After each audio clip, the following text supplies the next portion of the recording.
Maaf Bapak Ibu sekalian, itu tanpa sadar dalam beraktivitas dalam sehari itu akan selalu ada dosa yang pernah kita kerjakan, termasuk saya. Semuanya. Coba kalau nggak percaya cek dari ujung kepala sampai ujung kaki, itu pasti ada potensi dosa masuk itu. Ya, mata tuh. Sekarang sudah jam 2 lewat 7 menit. Saya mau izin dari Anda bangun sampai dengan sekarang, berapa kali mata kita berbuat salah tuh, salah lihat? Pasti ada aja. Telinga salah dengar, ya kan? Lisan salah bicara, pikiran salah berpikir. Sekarang pun mungkin ada begitu, nggak tanggung-tanggung ustadznya juga salah dipikirin gitu. Bisa kejadian gitu kan, macam-macam terjadi. Nah itu yang kecil-kecil, itu seketika hilangnya dengan istighfar. Coba cek, Nabi beristighfar nggak dalam hidupnya? Sebelum tidur istighfar nggak? Berapa kali? 70 sampai 100 kali sebelum tidur. Nabi Rasul dijaga dari kesalahan, dijamin surganya, tingkat surga tertinggi, masih istighfar dalam hidupnya. Anda bukan Nabi, bukan Rasul, surga sampai 2 hari ini belum jelas, hisab masih menegangkan, gak mau istighfar, aneh itu. Makanya orang-orang yang istighfar itu, ketika dia istighfar, maka sumber-sumber masalah yang kecil itu hilang, Pak. Makanya mohon izin ya, kalau ingin dijaga dari penyakit-penyakit hati, salah satu caranya kata Quran, biasakan istighfar. Astagfirullah. Jangan dibiarkan ada. Jadi begitu ada misalnya setan datang, tuh dia tuh sombong, jalan aja nggak nyapa kamu. Begitu muncul itu langsung astagfirullahaladzim, itu nggak benar. Astagfirullah. Itu seketika akan hilang dan potensi dosa akan keluar. Ya. Kalau sudah seperti ini, masya Allah. Orang-orang yang seringkali istighfar dalam hidupnya, kemudian dia membiasakan itu, bukan cuma dijaga dari dosa-dosa yang kecil. Mohon maaf ya, cinta Allah pun akan diturunkan pada orang ini.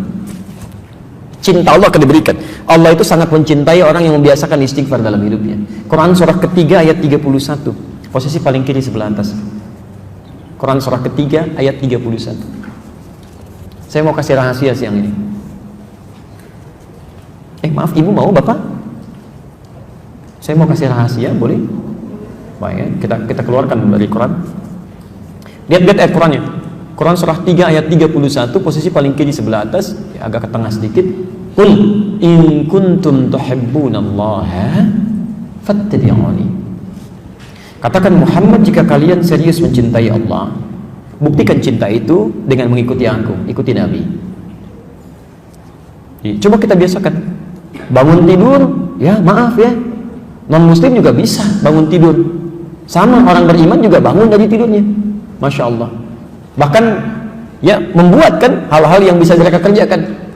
Ada yang bangun tidurnya, ada yang langsung cuci tangan, ada yang langsung duduk, ada yang langsung mandi. Anak-anak kecil bahkan mengatakan bangun tidur terus. Bukan, Nabi nggak begitu. Jadi kalau Anda ingin dicintai Allah, ikuti Nabi. Bagaimana Nabi bangun dari tidurnya? Ternyata ada sunnahnya. Ya, ada duduk dulu, ada mengusap sebagian dari bekas ngantuk, ada baca doa dulu. Nggak ada bangun tidur langsung mandi. Ada tahapan dia. Makan juga begitu. Mau minum pakai tangan apa? Kanan. Kalau cuman kanan, yang lain juga bisa dengan kanan. Masya Allah. Kemudian setelah itu minum dengan mengucapkan apa? Bismillah. Masya Allah. Setelah itu minumnya sambil berdiri atau sambil duduk? Duduk. Masya Allah. Turunannya kan ada semua tuh. Ketika Anda bisa ikuti itu, maka lihat kalimatnya. Fattabi'uni yuhibbukumullah. Ini yang mau saya turunkan rahasianya. Bismillah. Kalau Anda serius cinta Allah, persamaannya ikuti Nabi SAW. Sekarang perhatikan, ini rahasia besarnya ayat ini. Kita turunkan persamaannya. Orang yang bisa mengikuti tuntunan Nabi dalam kehidupannya, maaf, bukan cuma sholatnya ikut Nabi ya, tapi lisannya pun ikut Nabi, pandangannya ikut Nabi, kan? Kebiasaannya ikut Nabi. Maka yuhibbukumullah, cinta Allah akan diturunkan. Ya. Yuhibbukumullah, Allah akan cintai kalian. Yang menarik, kemudian diberikan persamaan oleh Quran. Perhatikan persamaannya. Wa yaghfir lakum dzunubakum. Kalau Allah sudah mencintai seorang hamba, ternyata bukan dunia yang pertama diberikan. Jadi kalau bapak ataupun ibu mendapatkan kemuliaan dunia, jangan dulu bangga. Belum tentu Allah cinta dengan itu. Jelas ya? Nah, apa yang Allah berikan? Wa yaghfir lakum dzunubakum. Allah akan ampuni dosa hambanya. Ampunan dosa. Jadi orang-orang yang dicintai Allah itu, seketika yang Allah berikan pada orang ini, Allah ampuni dosanya.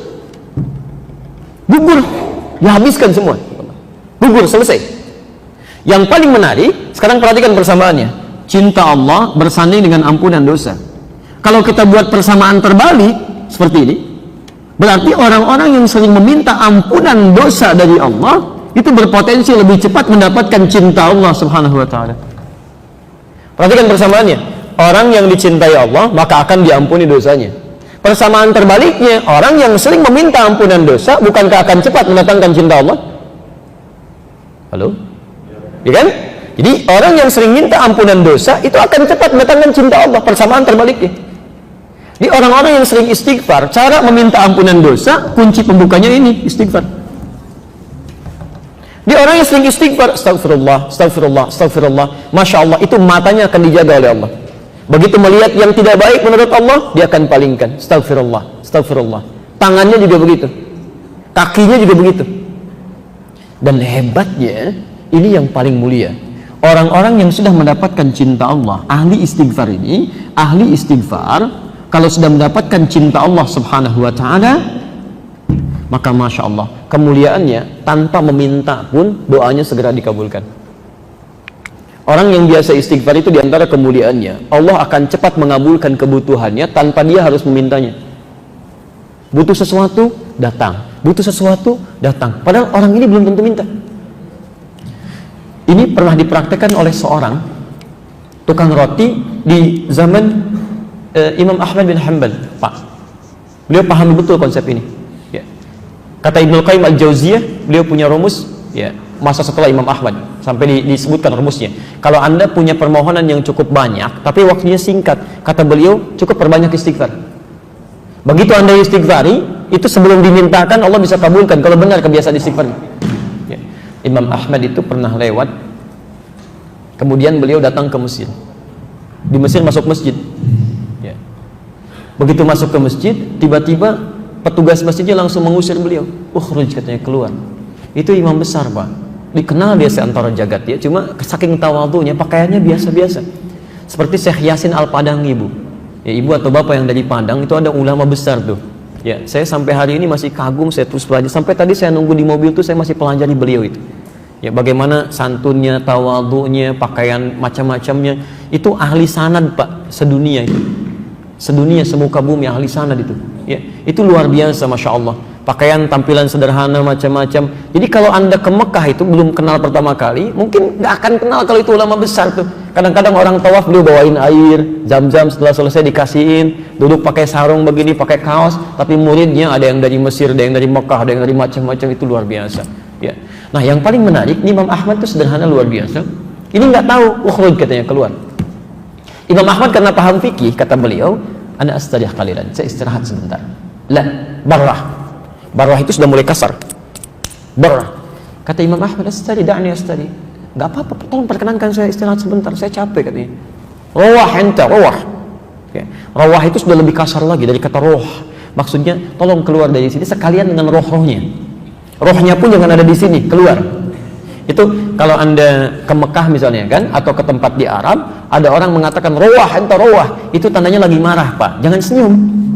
Rawah. Itu musir, ya. Musir itu. Sudah pergi. Kalau bisa rohnya pun jangan di situ, pergi, kata orang ini. Imam Ahmad keluar, kemudian di teras itu beliau juga sandaran, disuruh pergi lagi. Begitu keluar dari masjid, jalan beliau, singkatnya bertemu dengan makhbaz, tempat jualan roti. Ya, syar'i rati, menjual dengan syar'i, ya. Baik, dia setiap datang orang lewat melihat, Masya Allah, kalimatnya bagus sekali. Imam Ahmad lewat dipanggil, Syekh istari mana? Syekh, tolong istirahat di sini dulu, kelihatannya capek, kan ya. Begitu bikin, perhatikan beda antara sari roti dengan syar'i roti. Yang ini setiap diaduk begini, astagfirullah, dibikin begini, astagfirullah, ini astagfirullah, selalu istighfar. Kata Imam Ahmad, ya Syekh, ma faidatu istighfarika? Apa faidahnya istighfar kamu itu? Imam Ahmad tahu, cuma ingin menguji ini. Apa manfaatnya, katanya? Perhatikan, wallahi demi Allah, katanya, tidak pernah saya membiasakan istighfar ini kecuali Allah selalu mengabulkan doa-doa saya. Selalu mengabulkan doa-doa saya. Cuman wallahi cuman satu aja yang belum terkabul sampai hari ini. Mudah-mudahan Allah sebelum mengabulkannya sebelum saya wafat atau dia yang kembali pulang duluan. Apa itu, kata Imam Ahmad?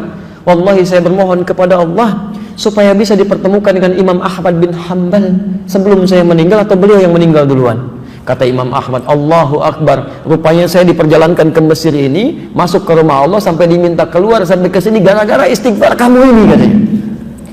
Jadi bisa digerakkan gitu. Itu istighfar, Pak. Itu kemuliaannya luar biasa. Ya. Tapi tolong jangan lakukan itu kepada saya gitu. Anda bisa istighfar